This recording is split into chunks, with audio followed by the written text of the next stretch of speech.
Doing a show for many years, doing radio, doing television, I've interviewed a lot of people.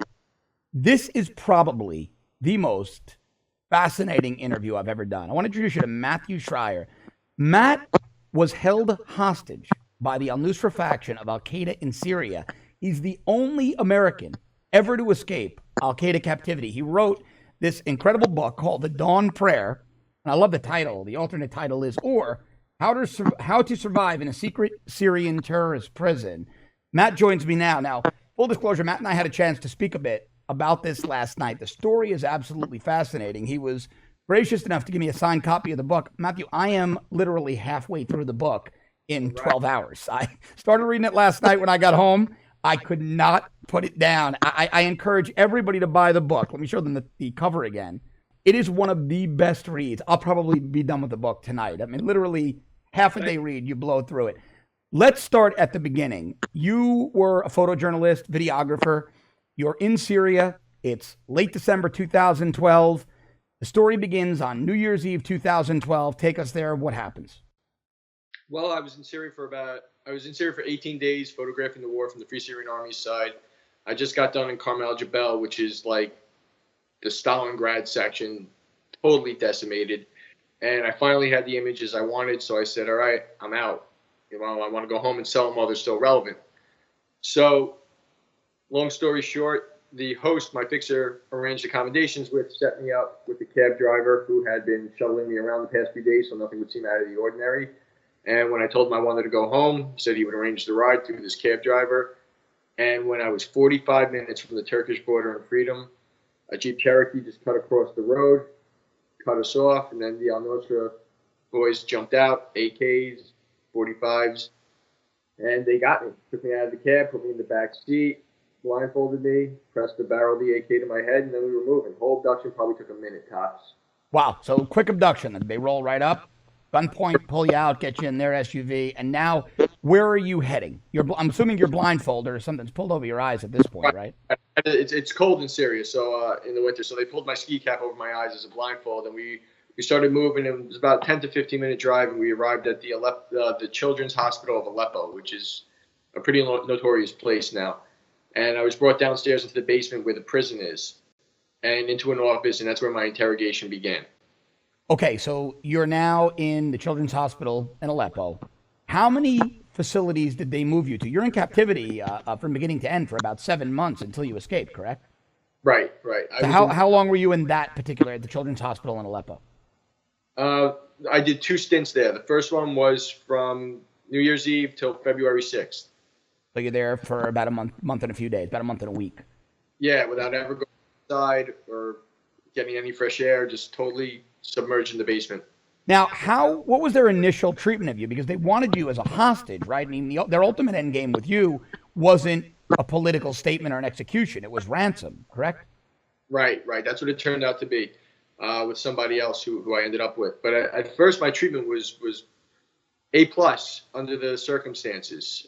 They liked me. They thought I was funny because I would joke around with them, kid around, and not cower every time they came in the cell. Like I really focused on building rapport with these guys because I realized, you know, if they like me, they're not going to torture me, and if they like me, they're going to treat me better. And you know, from the young ones to the old ones, these are the kids. The kids take you to the bathroom, they feed you. If you don't have a good rapport with them, you're done.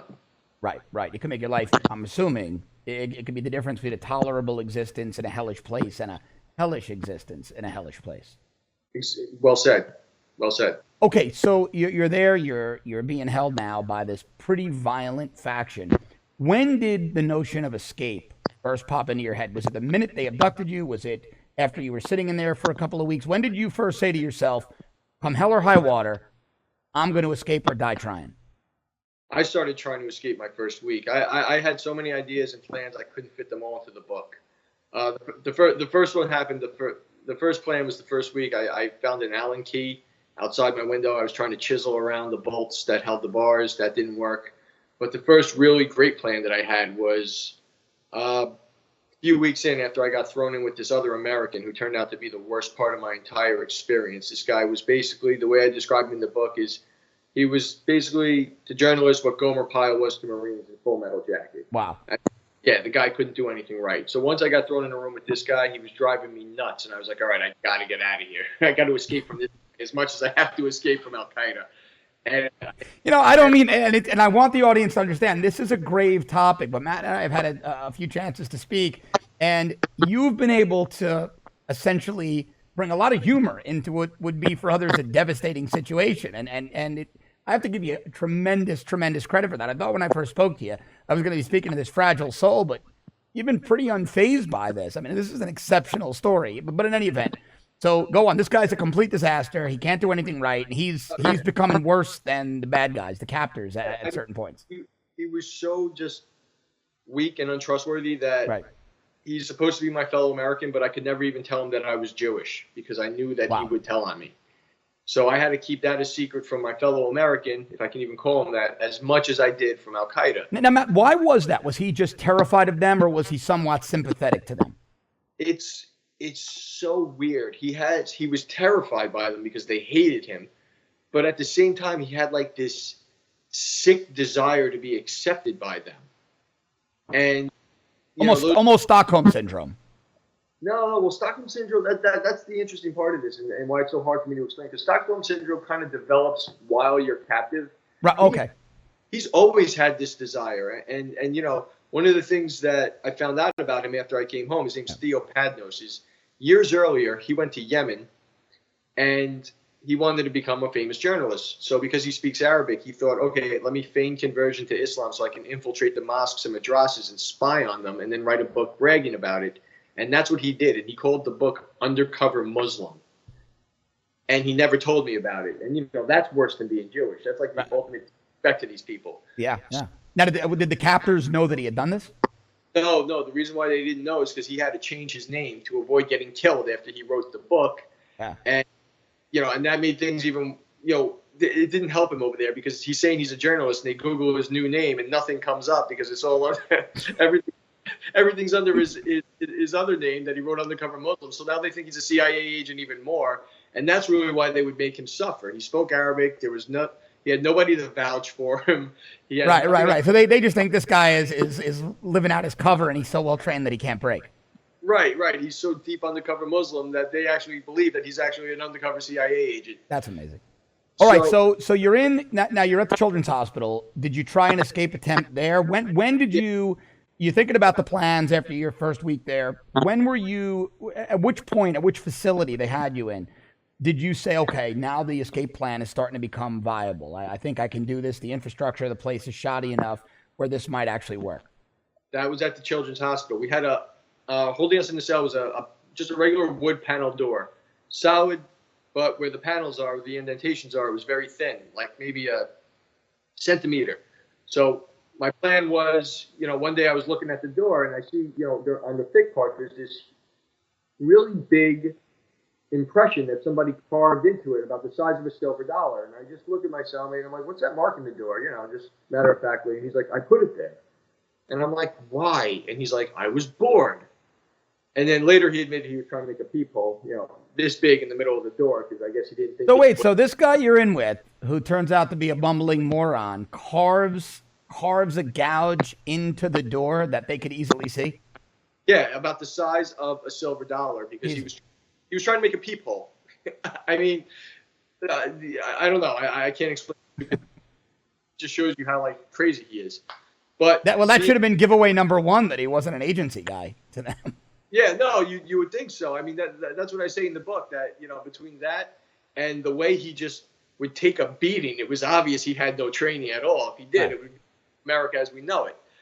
And so I see what he did to the door, and I'm like, all right, if the door's this weak, we can work it. So what I did was I stole. No, Matt, just so the audience understands, this isn't like a reinforced prison door. This is a door that a person might have on their closet or their bathroom in their home. Right, just a regular wood panel Regular door, okay. Yeah, they didn't reinforce the doors or change them. Some of the prisons they did do that, but this one it was so heavily guarded they didn't have to do that. Gotcha. So I steal a 3-inch flat brass screw, and I smuggle it back to my cell. A couple days later, I get a flat iron bracket, stick that in my sock. So now I have a screw. Now, how did you get those? Were those things laying around? How did you come across these pieces of metal? The screw was I took it from a a light switch, because they like to rip out the light switches, so you Okay. can't use. So they did that in the bathroom. So I grabbed it from the one that they ripped out because they left the screw hanging out. And then a few days later, I was washing my hands, and on the soap dish or on the sink was the bracket. So I grabbed it and I stuffed it in my sock. And my cellmate's like, "What are you doing? You got to put it back." And he's like practically crying. And I'm like, "Shut up, shut up. We're fighting about this as the guards are coming." So finally the door's open. We're past the point of no return, and I get the bracket back to the cell. And now I have a screw and a bracket. And I can literally fit the bracket into the screw and use it as a screwdriver. Screwdriver, yeah. Yeah, so I put it in the door, top right corner of the indentation where it's really thin, like a centimeter, and I screwed it through in and out. Less than 5 minutes, didn't make a noise, stripped the screw once, and my plan was easy. So basically, for the audience's own edification, it almost was like what I'm picturing is a door like the one behind you right now, where it sort of had those little molding, the one right behind you. Right. And so you're trying to put it into those sort of recessed portions that are decorative, where it's even that much thinner. Right. Okay, gotcha. That's where it's thin. So when you put the screw in and out, if you do it all around the indentation behind me, you perforate it. Yeah, you're making it. It's almost like you're sawing through. You're creating. It's almost like tearing perforated paper at that point. Exactly. You make enough all around it, and you kick it out in one shot when you have the opportunity. And this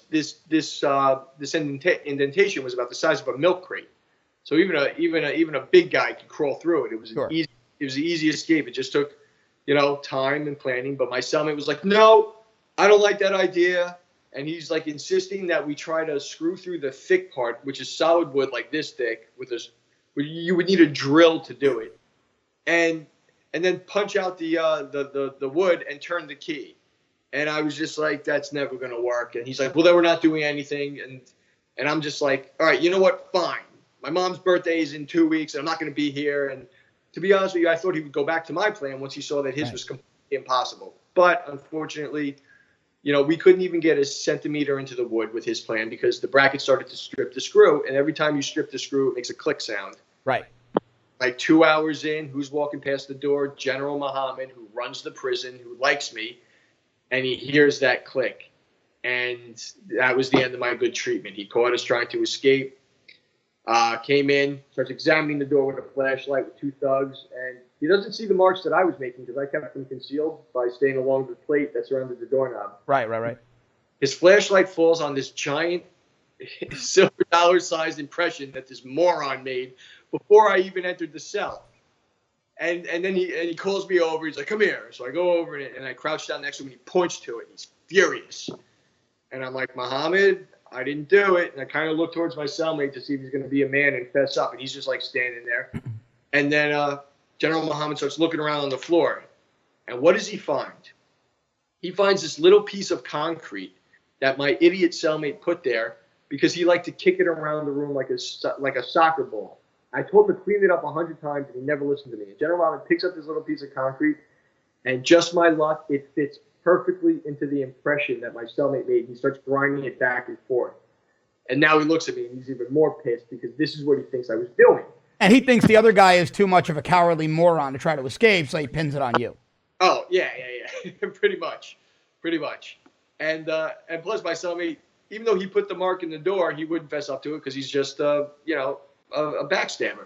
So General Muhammad, I'm just like, I didn't do it. Before I even finished my sentence, he launched the first punch. I blocked it, launched another one, kind of grazed me, and then he stood up, kicked me in the abdomen, and smashed the concrete over the back of my head, which kind of stunned me.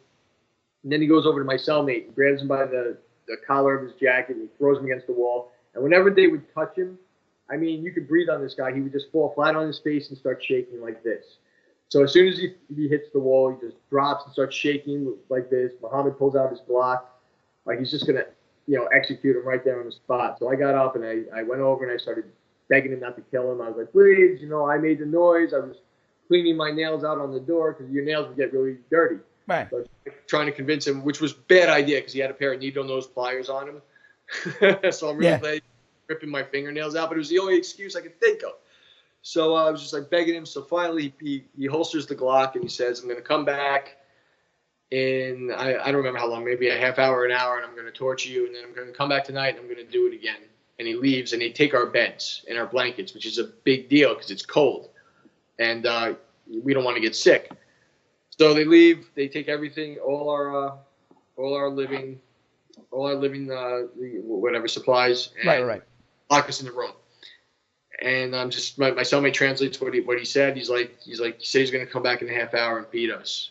And Now, at this point, how good was your Arabic, and how good or bad were your captors' English?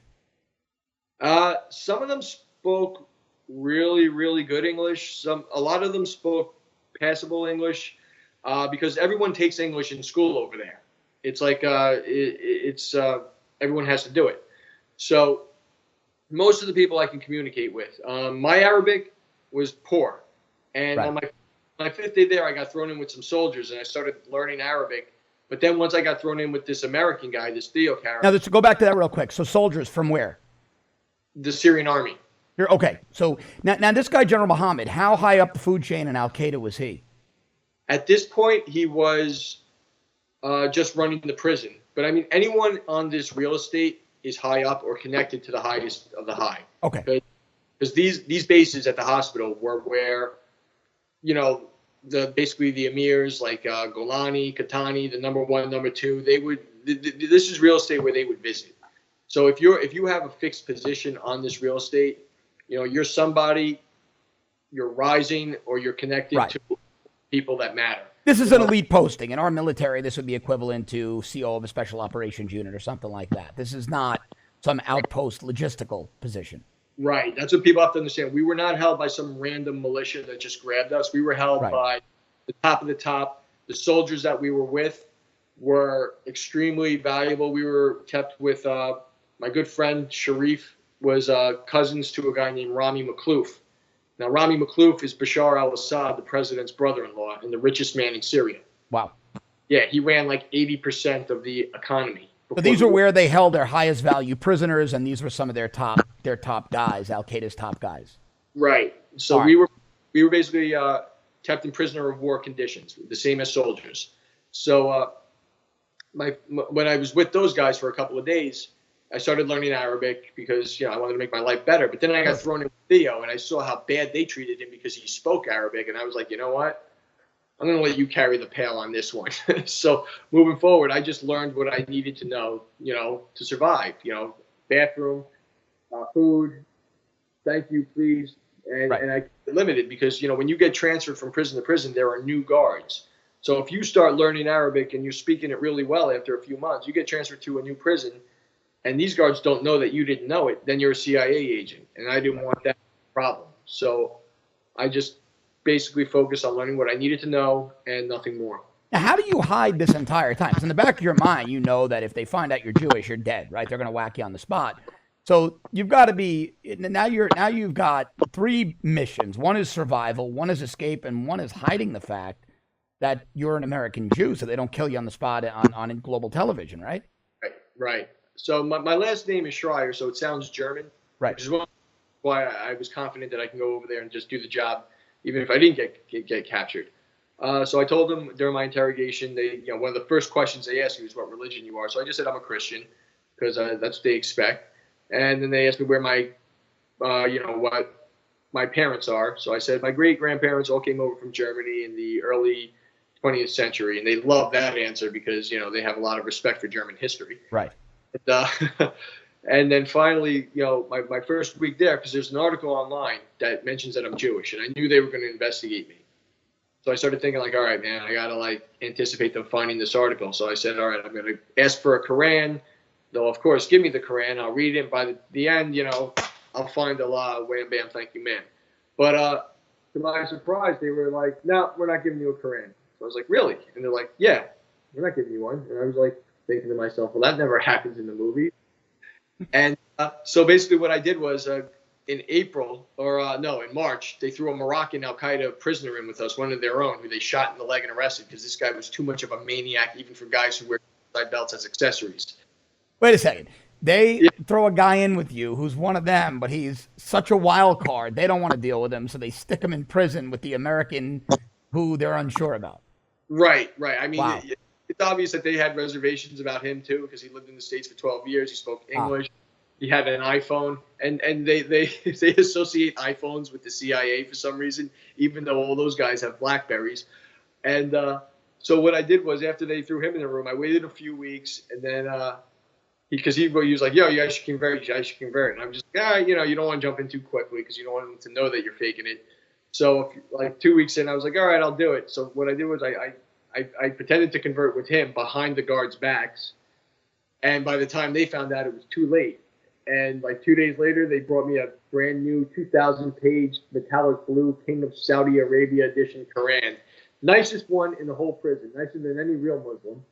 And you know, half English, half in Arabic. And it was hilarious because, you know, now I'm this Jewish guy pretending like the most extreme terrorist in the world that I'm a Muslim and laughing my ass off at them pretty much every chance I get. They would go nuts. Like I learned the Fatiha, which is the most important prayer in the Quran. So I learned that, and whenever I would recite it for them, these guys would go nuts. Like, I mean, I'm telling you, they would practically break out their lighters and hold them in the sky. The only reason why they didn't do it is because they probably didn't want to blow themselves up because of their, you know, their suicide belts. But you know, one of them was so impressed that he took off his slippers and started clapping with them. Wow.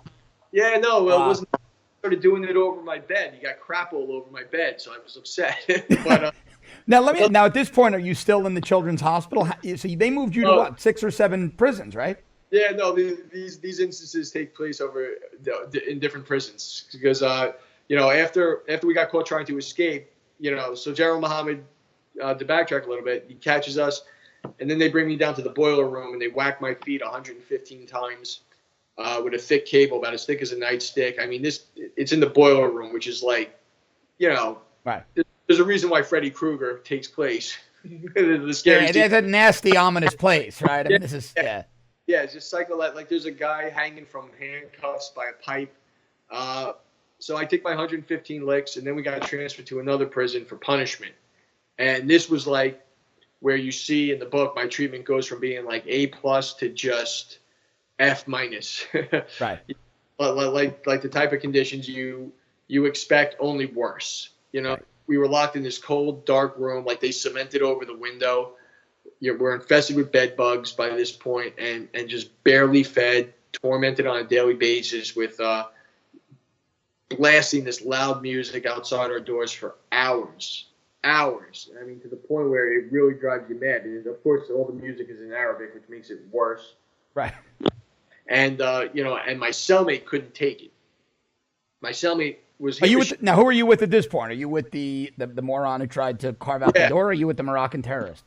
No, we didn't get the Moroccan yet. The Moroccan comes later. I'm still with Theo, the other American. And he was broken when I met him, but this place just shattered whatever was left. Right. And he just started spending all his time under the covers. Just every minute of the day, he was under the covers, like a good undercover Muslim, I guess. And he never came out. And that was just destroying me emotionally and like mentally. Right. It would just, my morale dropped, because the reason why I was taken out of the cell with the soldiers and put in with him was so Muhammad's like, here, you have somebody to talk to now. And I was just like, no, I'd really rather stay with the soldiers, to be honest with you. Yeah. But so now I'm with this guy, and you know, my treatment was as horrible as it can be. But you know, for him, because they hated him so much, it was worse. Even though this is where they started asking me, you know, trying to pin CIA on me, but I didn't confess. Like I took it. Like right. They. Like, you know, they flogged me with a garden hose for the confession. I just took it because I'm like, I'm not going to be treated. So you're in captivity for 7 months. How long did the torture go on? Well, I mean, systematically, I was tortured. Like, that was like the only like real systematic torture where it's like, we're taking you down and we're going to torture you. You know, and that's the reason we're taking you from the cell. But there were other times, like, you know, like when I was flogged, like they wanted me to confess to being a CIA agent, and I wouldn't do it. So I was forced to strip down to my bare back, get up against the wall, and the guy flogged me with a garden hose until I confessed. But I didn't confess. I just took it because, you know, you confess, it's going to be worse. It's going worse. Yeah, it's all going downhill, right? Yeah. Like, take the pain now, and you'll relieve yourself of so much that's going to come later. And so I made it through that one. But like my cellmate one night, and this is one of the most intense parts of the book, in my opinion. We're in the cell, this dark cell in this punishment prison, and management comes, and we could tell from the voices in the hallways that it was all upper level guys, and they start taking prisoners out from across the hall, and we hear them screaming. Every time they take one out, we just hear the whacking and screaming, and they put them in, and then we're like, all right, thank God, because it was just echoing throughout the hallway. They were doing right. And they were coming down the hallway. I mean, this is like a scene in a horror movie. Yeah. It was just like we didn't know what they were doing. We knew they were hitting them, whacking their feet, but we didn't know like how. Right. Until the flashlight beam went through our keyhole, the keyhole of our door, because it was like an old school skeleton key. And I'm like, oh no, they're coming. So we turn over and we face the wall, and they open the door, and you just hear in Arabic, da da da da Moswer, and that means photographer. So they were talking about me. Right. And then something like da da da da CIA, and that means they're talking about Theo. And they're like, CIA, yalla. And that means let's go. So he gets up, and they take him from the cell, and they lock me in. And I'm just praying as far as I can. Like, please, God, keep me safe. Don't let them hurt him too bad. And within like a minute or two, I just hear him say, no, please. And then just whack. And he's like, all right, CIA. And he gave it up. He confessed. Yeah. Well, he confessed a long time ago. They were just doing this for fun. Oh, gotcha. Okay. He told me he confessed after one lick to the bottoms of his feet, and he just confessed. And on this occasion, it was no different. They strung him up, and they hit him. The first time they hit him, he was like, okay, CIA. And they stopped a second later, opened the door, and they throw him in, and I'm just like, oh, God, it's my turn. And they slammed the door, and they spared me. Wow. And he's like laying on me, like panting like a dog. And I'm just like, are you all right, man? And he's like, yeah, don't move. He's like, just don't move. And I'm like, what'd they do to you? And he said that they I was like, did they give you the tire? Because when they whack your feet, they usually put a tire around your knees. I read that, yeah. To lock it into place, and they flip you over, and your feet are in the air. So I was like, did they give you the tire? And he's like, no, they didn't have a tire. So what they did to him was they threw a rope over a pipe in the hallway, and they strung him up by his feet like that. And they just started whacking his feet with a cable, and and it was dark with only flashlights, illuminating the place. I can't even imagine like how terrifying that was. Psychologically, yeah, terrible. Yeah, I mean, for me, it was terrifying because I was just sitting there waiting my turn. But for him, like that moment, I can't even imagine what it was like. Yeah. And that's what this jail was, man. I mean, they shaved my head, which really, bothered me because as a Jewish guy, you don't want to get your head shaved when you're in prison against your will. And we lived like this for about 40 days. And after about 40 days, we were transferred back to the hospital. And after a few days, that's when they threw this Moroccan maniac in with us. But when did the escape come? You at which point now? Now, how? Okay, so when they throw the Moroccan in with you, how long into captivity is that? They threw him in with us. I think it was March 15th. But you're only there about 2.5 months at this point. Right. But now another 4.5 months goes by. Same kind of thing, or does the torture taper off and it's pretty much back to business as usual as it was early on? It pretty much gets back to business as usual. I mean, the torture's still going on up the hall, like pretty much all day long. You can hear people, getting tortured, and it gets worse. Like at first they weren't using electricity, then they started using like high voltage tasers on people, and the sound of that is pretty horrific, psychologically terrifying. But you never were subjected to that. No, at one prison I got tased a couple of times. Oh, yeah, you'll get to that point. At the villa, because we had 60 seconds to use the bathroom, no matter what you had to do. So if you went into overtime, they would tase you. And my pampered American ass needs longer than 60 seconds. So I would just take my time cleaning myself up, and I'd let them take my tase, and that would be the end. Man, I'm not sitting around filthy all day. Right? Yeah, I hear you. All right, so now we're 7 months down the road. We're in July. It's got to be hot as hell there, right? When do you start to realize? So what happens both in terms of the building you're in, the room you're in? When do you start to realize that escape is now again a viable option, and how do you actually escape? Well, at first it was an option, kind of, because the Moroccan was still with us, and the Moroccan was a big guy. He was 230 pounds, like 6'3". He was a big guy. So I noticed the windows, and they were like typical basement windows with only the difference is that instead of bars on the outside, they were like these thick steel wires cemented into the foundation. Similar to what's on the cover of the book, right? And I don't know if the audience can see the cover of the book. I want to try to get it up near the camera, but it's this sort of mesh wire there. Yeah, but it's thick. It's like quality steel. Right. Probably like each wire is probably about half as thick as a pencil. Okay. So so you're not snapping this. This is good steel. No, Lou Ferrigno can pull these things out. But all the way to the right, somebody snipped the wires once, and whoever put it back together again didn't do a very good job. Like the wires, it was different kinds of metal. They were all wiggly, and the horizontal ones were really thick quality steel, like the ones on all the windows that weren't floored. But the horizontals were all, but the verticals were all thin, like paper clips. And but since the Moroccan was so big and could never fit out of there, I didn't even bring up the subject of escaping because there was just no point. And plus, he's one of them, so you don't know if he's going to give you up. Exactly. I mean, if he could fit, yeah, we would have done it because he wanted to get out of there just as bad as we did. Yeah. But it just wasn't possible with him. But 2 weeks in, they came down and they took him, and they killed him. Oh, really? Yeah, which created the opportunity that I've been waiting for. So as soon as I realized he wasn't coming back, I looked at my cellmate and I said, do you think you can fit out that window? And he was just like, yeah.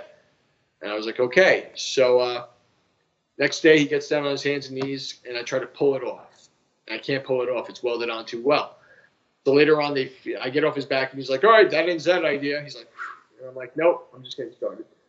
So later on, they feed us, and we have spoons. So I'm like, get down. So I get on his back. I try to pry the bonds. Can't do it. They're on too well. And he's like, all right, I'm done. He's like, you had your chance.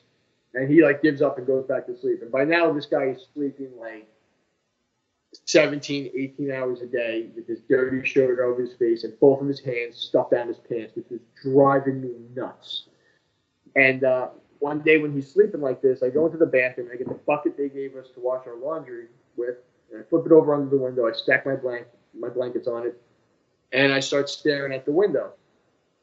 And I studied the wires, and I said, think of characters in books or movies that have been in a similar situation. And I know it sounds funny, but I thought of the velociraptors from Jurassic Park. I remembered how the Australian guy was like, yeah, whenever they jump up at the wires, they never hit the same spot twice, that they were testing it for flaws. Wow. So that's what I started doing. And I started with the vertical wires, and I moved all of them. Everyone at the top wiggled. None of them were welded into place. So then I go to the left, the horizontals, which were thick quality steel. And there are about 13 of them, and only 3 of them were welded. All the other ones moved. So then I go over to the right, and all 13 moved. None of them are welded. Wow. And that's when I smiled and I said, I got you. I got you. All I had to do was unweave the verticals and stand them up so that when the guards came in, they didn't notice we were messing with the window. When the time came, you fold them down and you bend back the horizontals and you create the opening. Because the horizontals are welded poorly on one side, so you could just move them out of the way. Wow. So it was basically held together by tension.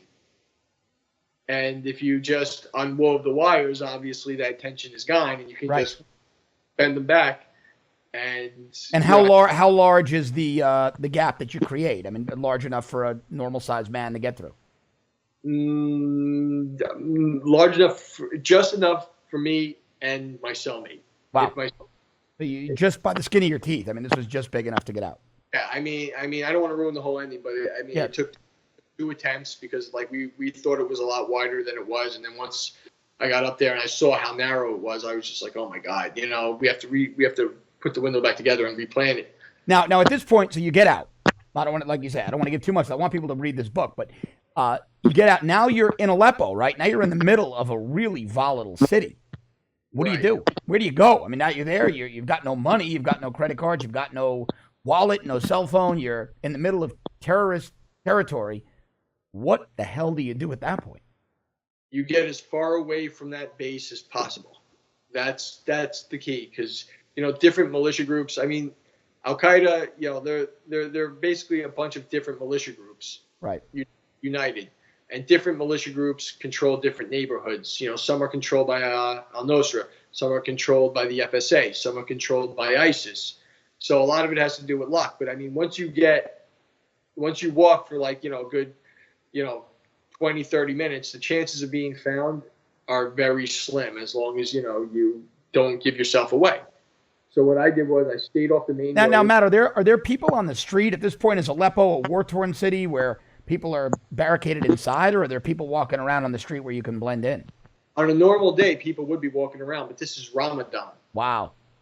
In Ramadan, everything's closed, and they have to fast. So most of the people wake up, they eat, and then they go back to sleep because they don't want to be up all day because you can't eat. Right. It's free. Right. You can't even drink water.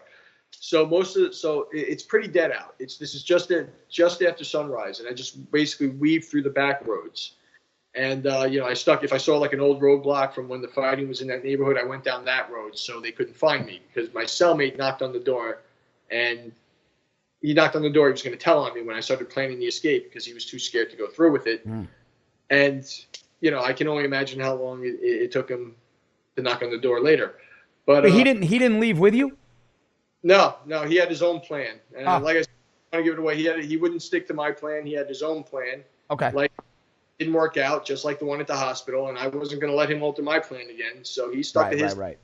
So so now you're in Aleppo. You're far enough away where they're not immediately behind you, a block away. What do you do then? You got to link up with the Free Syrian Army.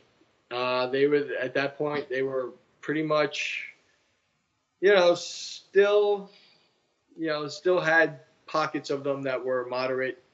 So you just have to hope that you hook up with one that's not too loyal to al-Nusra, because the guys who had me were basically the ones that the FSA were relying on to do all the heavy lifting. So at this point, they're the best bad guys on the block for your situation, the Free Syrian Army. Some of them are bad, some of them are good. It's just it's just like a bunch of different apples. You don't know which ones are good, you don't know which ones are bad. So you got to link up with them, and without giving away how I did it, because it's a pretty cool story about how I actually found them without drawing any type of suspicion from the locals.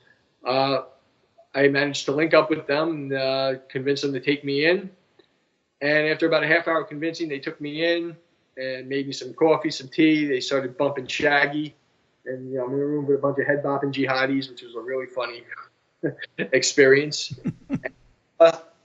And how I get to the border and everything, that's a story. I don't want to give that part away. No, don't give that away, because I want to now jump to the problems here in the States with the FBI. So this entire time, your mom is stateside. She's working, to try to find you. Then some government officials figure out you're probably in Syria. The FBI is on the case. The FBI notices activity on your financial accounts because in some other interviews you've done, you said one of the first things that al-Nusra did was make you give them all your financial passwords. Happened basically the first day you were there, right? No, 1 month in. Well, I'm sorry, 1 month in.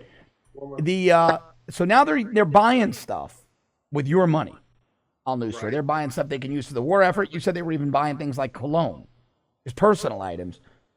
They bought a Kama Sutra guide. I mean, it's a very eclectic mix of products they bought with your money. Yeah. But you're not happy. You're not happy with how the FBI handled your case. No. Without giving up too much from the book, because it's so much. There's so much detail there, and I want to say I want the audience to buy your book because you more than deserve it. But it's when you read it, it's a much better story than we could even do on an interview, even if we had the whole day.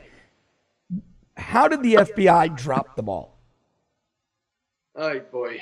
The FBI, basically, after they took all my financial information, they started going into my accounts.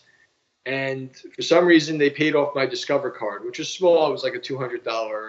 But who paid it off, the FBI or al-Nusra? Al-Nusra. Al-Nusra paid your credit card? They paid off my Discover card, which was brilliant because the FBI thought that I did it. Sure. You wouldn't think terrorists would be paying your bills, yeah. Yeah, so they thought that I joined Al-Qaeda because of this. And once they started purchasing all these products, including laptops and tablets, and the FBI is monitoring all of this has been proven. You got to figure the FBI is not going to just let these laptops and tablets get delivered, intercepting them and getting the IP addresses and basically, creating a situation where they could spy on these people and know everything that they're doing. Because, what do you do with laptops and tablets? What's the first thing you do? You upload your email address. As soon as they upload your email address, boom, the FBI has all their contacts, all those people's contacts, all their contacts. Same with Skype names.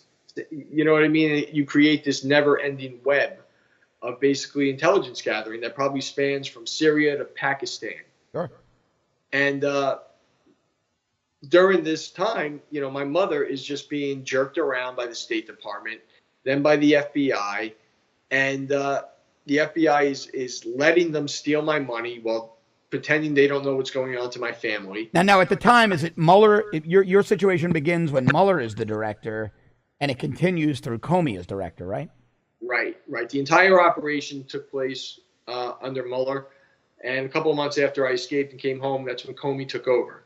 Now, I would have to admit, I don't know, but I would have to believe you're an American held captive by Al-Qaeda's al-Nusra faction in Syria, in an area that's controlled by, at the time, al-Nusra, ISIS, and some other pretty bad actors. You have to think that Mueller, as director, was personally aware of this situation. This wasn't a bank robbery in Fresno. Right. Now he knew about he knew about me. He knew about the operation they were conducting. Look, you got to look at the scale of this operation. You're talking about these laptops and tablets. You're talking about the FBI and the CIA, because the FBI couldn't pull this off without the CIA. Sure. So it's a multi-agency operation that takes place on 3 continents. You're talking about Europe, because that's where Turkey is and where a lot of the deliveries were made. Syria, Middle East, Asia, Yeah, sure. and North America, because some of them were delivered in Canada. So, I mean, this is a huge... Okay, so I don't want to go too much, because there's a lot in the book about the FBI. Let's move over to Canada, because we have a large Canadian audience. One of the most troubling things, and I've retweeted you, is that a player connected to your case, someone who appears to be an associate of your abductors, well, there are photos of him smiling, taking selfies with Canadian Prime Minister Justin Trudeau.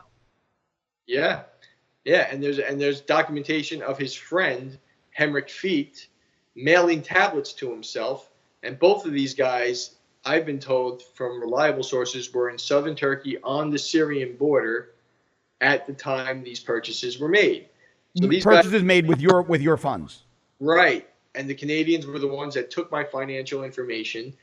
And so I don't think that's a coincidence that the same guys who took my financial information I was told, are part of a 9-person cell of Canadians, and these 2 guys are part of that cell. Wow. I mean, this is really troubling from the Canadian perspective, right? You got Trudeau paying off the family of a murdering terrorist $10 million, and we've got selfies of him with guys who are most likely connected to the cell that abducted an American. Right. And he doesn't seem to care at all about these murderous, savage terrorists. No, he does have the authority to pick up the phone and contact Crown Prosecutor Linda Carey, who's basically the one in charge of putting these guys in jail and giving the RCMP the green light to arrest them. And she's not doing that, and he's not getting involved. And I can tell everybody definitively in Canada, the RCMP, as frustrated as I am with them for a lot of different reasons that I won't get into, they did their job. They did their job. They put together an ironclad case with a mountain of evidence to this woman. And all she has to do is snap her fingers and give them the green light. And they want the green light. I went up to Montreal the November before last, and they laid out pretty much everything they could for me, which was more than enough to show me that, that they've done their job. I mean, they told me that this is the biggest investigation in the RCMP. There were 150 people working on it. Wow. Okay, now that, my friend, that's tens of millions of dollars of taxpayer. Sure. Okay, you got to realize Kent Starr investigating Bill Clinton getting fellatio. That was a $40 million investigation. Okay, so you can imagine how much money is tied up, but yet nobody is letting the RCMP arrest these guys. And the RCMP. So the RCMP has identified these 2 guys as connected to the terror cell, part of al-Nusra, that abducted you. They've got the case made, but the Crown Prosecutor and presumably the Trudeau administration are not giving them the green light to go ahead and make the arrest. Correct. I mean, wow. They told me they raided these guys' houses and they actually confiscated devices bought with my money. Oh my God. I gave them all the documentation, every single shred of documentation from every single purchase. I gave to them just in case, if you never know, they can have a pair of boots or cologne in there. Sure. They played a tape recording of one of them admitting that he did it in a wiretap conversation where he says, yeah, in French. He's like, yes, Matt Schrier, that was me. And they still haven't arrested him? No. So, Matt, let me ask you, why did you... Go ahead, I'm sorry. So they've never even questioned them. Unreal. Why do you think the Canadian government and, let's call it what it is, the Obama administration swept your story under the rug? I mean, we didn't know. America, and I'm presuming Canada, had never heard the name Matthew Schrier before Fox News took your story public. Now you're on this show. You're out there. You wrote your book. But this all went down 5 and 6 years ago. We've never heard your name. Why do you think that the Trudeau administration today, the Obama administration, why do you think they buried this case? I mean, people heard my name, but really only associated with the kidnapping and the torture. Because right, but what I'm saying is it wasn't. This should have been global news, right. and it wasn't. Because, look, as soon as the FBI knows that I know about the laptops for years, going back to December 2014, I've been demanding an investigation into the FBI's tactics. Not the terrorists. I mean, they have 2 Canadians in custody, the FBI, for 4 years. And you know what? They can rot in jail. I don't care. I've been demanding this, but they ignored it. And they knew and know that if the Canadians move forward with the case, that's going to give me the spotlight. So I believe to basically blow the lid off of what they did to me and using me as bait. So I believe that Trudeau, Linda Carey, they're basically just puppets being controlled by the FBI or the State Department, whoever it is over here who's their handler.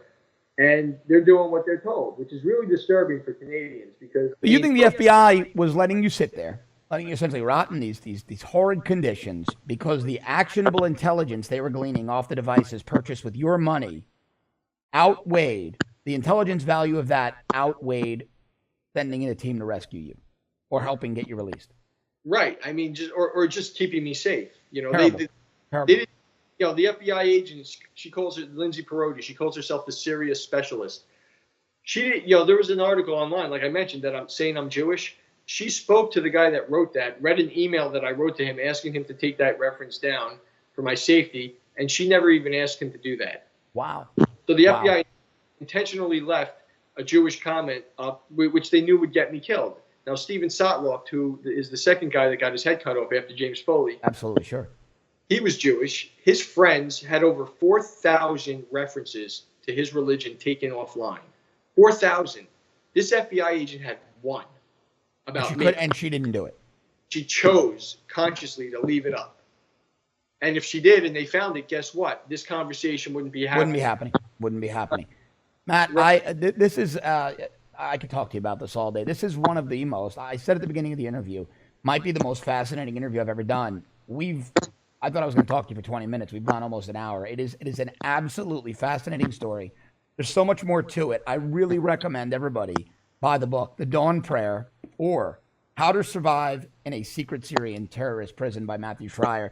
Matt, I want to have you back on because I really want to go deep into the FBI and RCMP part of the story. Thanks so much for being here. This is absolutely mind-blowing and one of the most interesting stories I've ever heard.